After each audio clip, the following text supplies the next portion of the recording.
Terima kasih Wan. Saya harapkan roti itu terbang sehingga ke angkasa puri tapi tak sampai-sampai lagi. Buat orang lapar je Wan ni. Okey, itu berkaitan dengan perniagaan. Juga kita ingin bincangkan mengenai perniagaan iaitu di mana kita nak menoktahkan perniagaan Alibaba ini. Sedikit ingin saya kongsikan bersama dengan anda pada 21 Disember lalu, kira-kira 1,000 anggota dan pegawai polis Pasukan Gerakan Am PGA mengepung Mini Dhaka dalam operasi khas membenteras warga asing di Jalan Silang. Kepungan bermula pada pukul 11 pagi itu bagi menyebu kebanjiran warga asing yang dilihat semakin besar kepala membuka perniagaan selain belagak seperti warga tempatan. Ini akan kami bincangkan kerana ramai yang terfikir bagaimana sebenarnya warga asing ini dapat membuka perniagaan di Malaysia. Jadi kebanyakannya sebenarnya berpunca daripada warga tempatan yang memberi ataupun menyewakan lesen perniagaan mereka kepada warga asing ini. Jadi ini membawa sebenarnya kepada ketirisan khususnya kepada pemberian subsidi oleh pihak kerajaan. Jadi bagaimana sebenarnya untuk kita menoktahkan perniagaan Alibaba ini, itu akan kita bincangkan bersama dengan tetamu saya melalui Google Meet. Saya kenalkan terlebih dahulu Profesor Madya Dr. Syazidah Jan Muhammad Khan, Fellow Penyelidik Institut Dasar Ekonomi dan Kewangan, Pusat Pengajar Ekonomi Kewangan dan Perbankan UUM. Assalamualaikum, selamat pagi. Waalaikumsalam warahmatullahi wabarakatuh. Selamat pagi.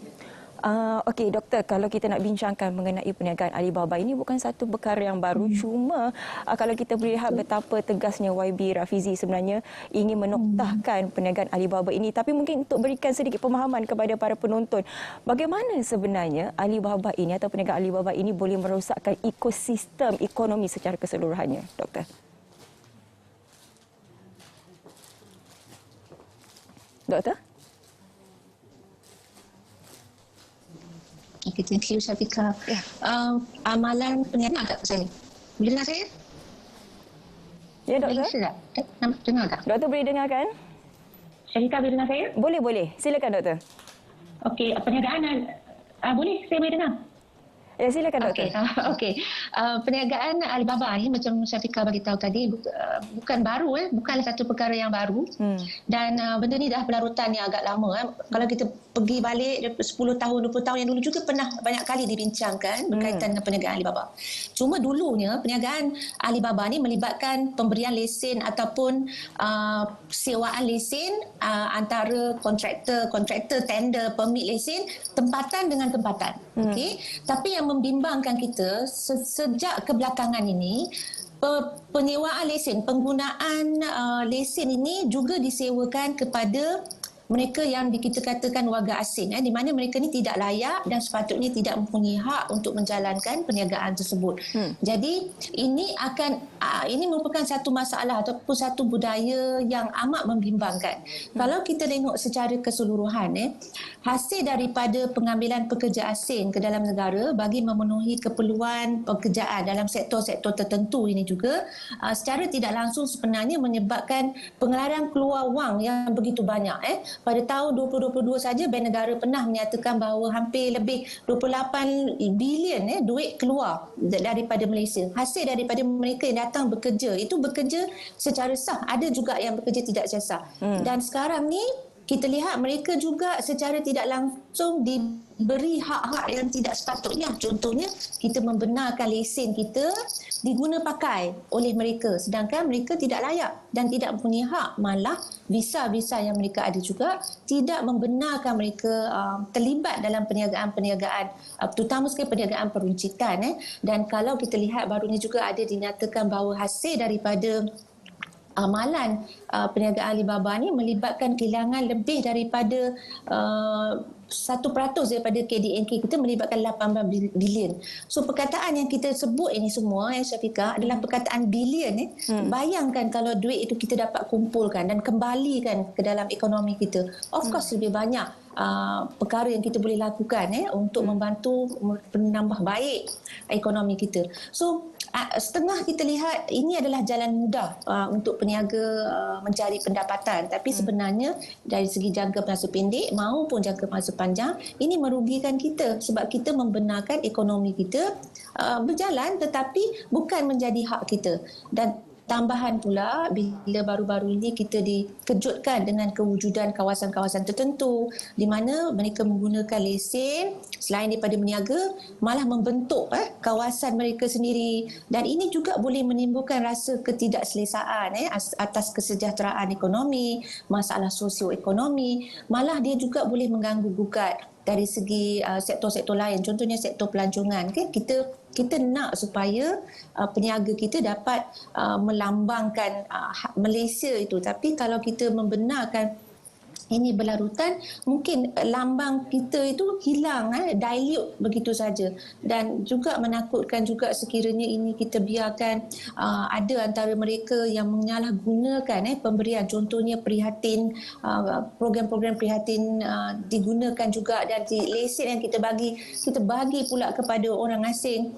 Jadi di mana kita punya rasa terima kasih kita kepada bantuan-bantuan dan program-program yang kerajaan jalankan. Dan saya rasa benda ni perlulah, memang patutlah seperti mana yang Berhormat Rafizi sering mengatakan bahawa kita perlu menotahkan perniagaan Alibaba ni, dan saya rasa benda ni kita tak boleh biarkan terlalu lama, sebab dia bukan sahaja menyebabkan pengaliran keluar wang hasil daripada perniagaan ini, dia juga menimbulkan rasa ketidakselesaan, isu gangguan dari segi pertumbuhan ekonomi, penyelewengan dana awam. Kita juga perlu lihat kepada bagaimana benda ini berlaku. Saya rasa kita ada loophole antara akta, penguatkuasaan, pelaksanaan, dasar yang sedia ada. Saya rasa ini yang sedang diusahakan oleh Yang Berhormat Rafizi untuk kita mencari jalan terbaik. Tapi kita perlu juga berhati-hati sebab kita berhadapan dengan warga asing, dan kita perlu lihat juga dari segi international law-nya supaya kita tidak mahu ada isu lain selepas kita menjalankan pelbagai tindakan. Tapi dari segi ekonomi kita perlulah kontrol supaya wang itu kembali ke dalam negara dan kita boleh gunakan untuk pembangunan selainnya dan bantuan-bantuan yang lebih bermanfaatlah untuk rakyat sendiri. Kita akan berbicara mengenai dasar itu sebentar saja lagi, tapi saya ingin mengambil kembali ada dua isu ataupun perkara yang disentuh oleh doktor sebentar tadi, di mana dengan menyewakan lesen perniagaan ini seolah-olah ianya membawa satu keuntungan ataupun perniagaan baru kepada warga tempatan ini. Yang pertama, maksudnya mereka ada fikiran bahawa benda inilah sebagai win-win situation kepada pemilik perniagaan warga tempatan. Yang kedua, kita bicara mengenai berbilion-bilion ringgit duit kita keluar. Jadi rakyat ataupun warga tempatan ini dia macam tak boleh nak relate, doktor. Bagaimana sebenarnya perkara ini boleh memberi impak kepada mereka? Dua perkara tersebut, doktor. Win-win tu saya tak nampak lah, Syafiqah. Kita win-win tu dekat mana kan? Mungkin pada yang menyewakan lesen. Ini cara paling mudah lah. You duduk kat rumah, you sewakan, setiap bulan you dapat pendapatan. Koyang kaki saja. Ini merupakan satu cara yang mudah lah. Tapi untuk jangka masa panjang, sanggupkah kita lama-kelamaan hak kita tu hilang begitu saja? Dan mereka ni bukan duduk untuk jangka masa yang pendek kan? Mereka akan duduk jangka masa yang panjang. Seperti mana dalam berita yang kita tengok baru ni, ada seorang tu dia duduk dalam Malaysia dah 20 tahun menggunakan lesen untuk berniaga runcit. Dan adakah itu yang kita nak selama-lamanya kita biarkan ekonomi kita ni kita rasa dia generate oleh mereka ni, tapi sebenarnya tidak. Cubalah kita fikirkan balik duit yang kita keluarkan tadi berjuta-juta tadi, sekarang dengan lambakan yang berlaku dalam pekerja asing yang berlaku lambakan dalam ekonomi juga, kita perlu educate lah rakyat supaya faham bahawa hak itu kita punya. Kita yang perlu berniaga. Kalau mereka juga boleh buat koloni, kawasan dan sebagainya, kenapa kita tak mampu buat benda tu supaya mereka menjadi pelanggan kita, bukan kita yang menjadi pelanggan mereka. Kalaulah 28 bilion tadi ataupun 18 bilion itu kembali ke dalam ekonomi, barulah kita boleh ada ke-equality itu, kesamarataan dari segi pembiayaan, dari segi program, inisiatif. Sebab sekarang ni kita tengok kerajaan juga perlukan tambahan-tambahan dana. So ini adalah antara benda-benda yang kita perlu bantu supaya kita boleh menambah baik pendapatan itu kembali semula ke dalam ekonomi kita. Dan rakyat perlu fahamlah, dia tak ada win-win situation sini. Siapa yang win? Mereka yang win. Kita sebenarnya losing out. Kita hilang hak kita bukan untuk masa pendek saja, mungkin untuk masa hadapan. So dia macam create some sort of distraction dalam ekonomi yang perlu kita educate rakyat kita. Mungkin saya pun tak faham kenapa kita sanggup membenarkan perkara ini berlaku, dan kenapa kita boleh rasa tidak ada rasa bersalah pengkhianatan yang kita lakukan kepada segala bentuk program. Yang paling sedih sekali bila saya lihat ada mereka yang mendapat program Prihatin KL tapi membenarkan lesen itu pada orang lain, sedangkan program itu sebenarnya untuk membangunkan usahawan. Dan bila tak ada premises, kita carikan premis melalui PBT dan sebagainya, melalui Dewan-Dewan Perbandaran, membantu untuk dapatkan premis. Tapi akhirnya apa yang kita buat? Kita sewakan, kita seolah-olah tidak appreciate lah apa yang kerajaan buat, dan kemudian kita pula membuat pelbagai aduan tidak cukup dan sebagainya. Benda ni kita kena sedar lah, Syafiqah, kena sedar, dan kita juga kena belajar daripada negara-negara luar di mana sebentar di mana mereka telah kehilangan hak mereka bila tidak mampu untuk mendapatkan semula hak tersebut. Ya, betul. Jadi persoalannya, Doktor, di sini ialah adakah undang-undang perniagaan yang sedia ada sekarang ini tidak cukup untuk menyekat aktiviti perniagaan anti Alibaba ini, Doktor? Okey, dari segi undang-undang akta yang ada sebenarnya, saya nak kata tak cukup tu ada, tapi kita ada isu dari segi penguatkuasaan. Itu yang utama sebenarnya. Bagaimana selama kita menjalankan penguatkuasaan tu. Kerana tengok dari segi kepelbagaian, kita ada pendekatan yang agak bagus. Kita ada pengumpulan data biometrik di mana kita tahu mereka ni di mana. Kita ada syarat kemasukan visa, kita ada pengkalan data yang sentiasa berkala, yang sentiasa ditambah, diupdate dan sebagainya. Kita ada program-program macam apa tu, kita ada rekalibrasi tenaga kerja dan sebagainya. Benda ini sebenarnya untuk mengawal di mana warga asing, apa mereka buat, di mana mereka, berapa ramai dan sebagainya. Tapi dalam masa yang sama, dari segi penguatkuasaan undang-undang, penguatkuasaan kawalan, pemantauan, kekangan dalam pemantauan, dan saya rasa ketirisan ataupun kita kata amalan rasuah lah, kemungkinan benda ni berlaku. Saya tak kata semua, mungkin benda ni juga kecil pun boleh menyebabkan dia berlarutan dan menyebabkan apa yang kita nampak hari ni.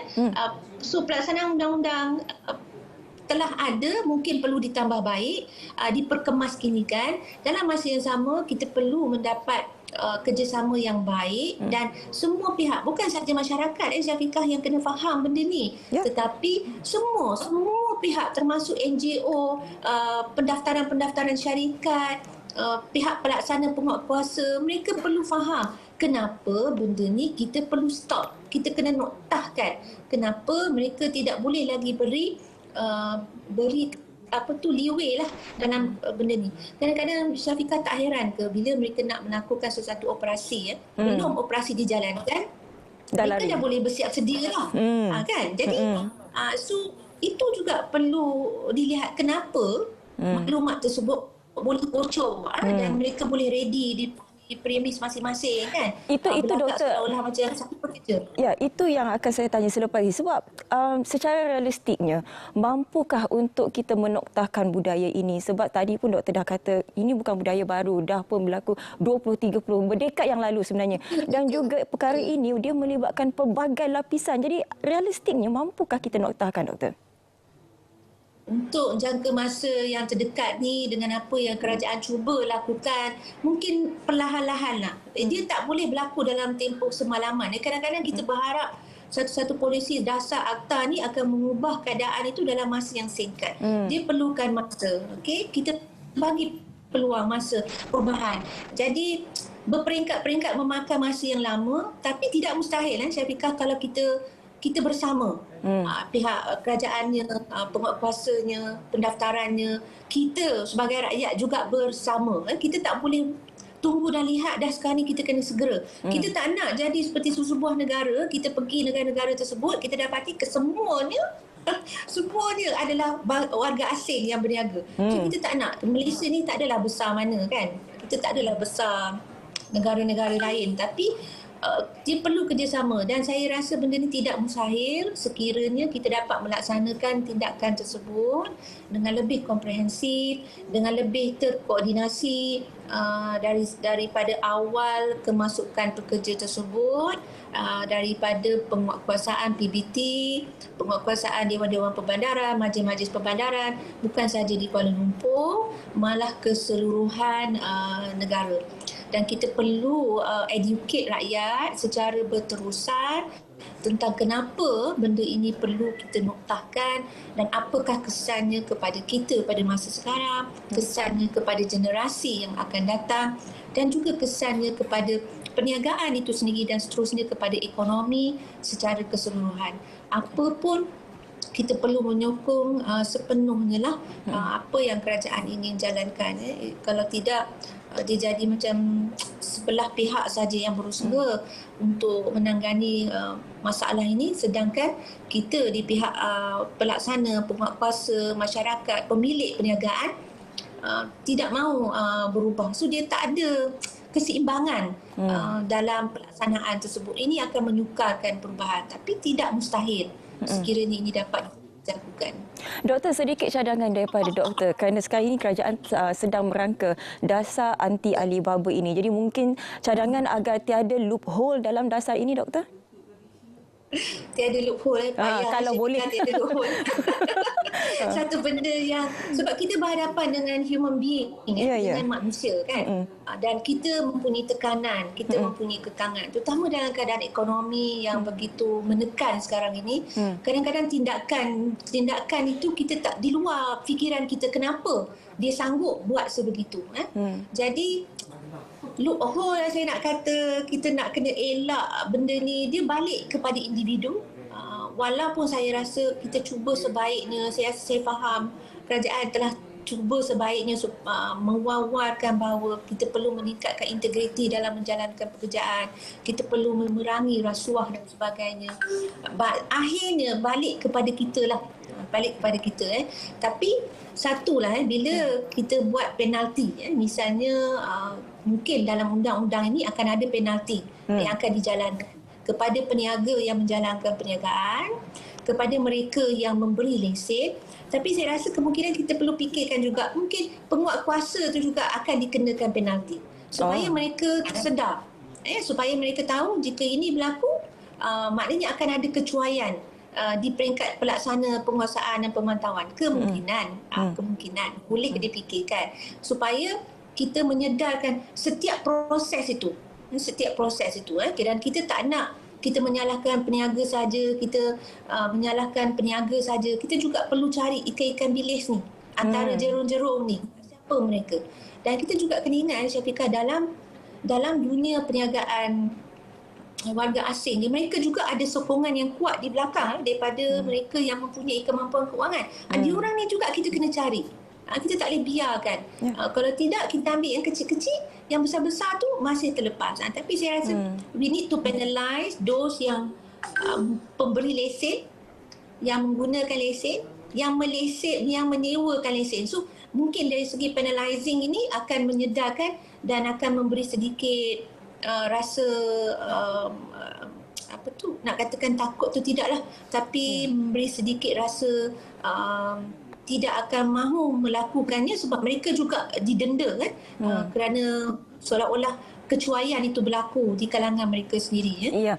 Jadi kalau boleh kita tidak mahu normalizekan pergi kedai runcit Aceh atau baju dengan warga Bangladesh. Kita tak nak menormalizekan perkara tersebut. Jadi kedai gunting, mereka ni masuk yang kecil-kecil yang memang tahu servis yang banyak. Yes, services. So kita tak boleh memberi sokongan ke arah itu. Betul. Jadi kalau kita boleh lihat juga undang-undang ini antara langkah untuk mengurangkan kehadiran buruh asing dalam negara secara berperingkat menjelang 2030. Jadi ini antara cita-cita daripada pihak kerajaan, khususnya daripada YB Rafizi. Terima kasih sekali lagi saya nak ucapkan kepada Profesor Madya Dr. Shazida Jan Muhammad Khan, Fellow Penyelidik Institut Dasar Ekonomi dan Kewangan, Pusat Pengajar Ekonomi Kewangan dan Perbankan UIM. Terima kasih, Doktor.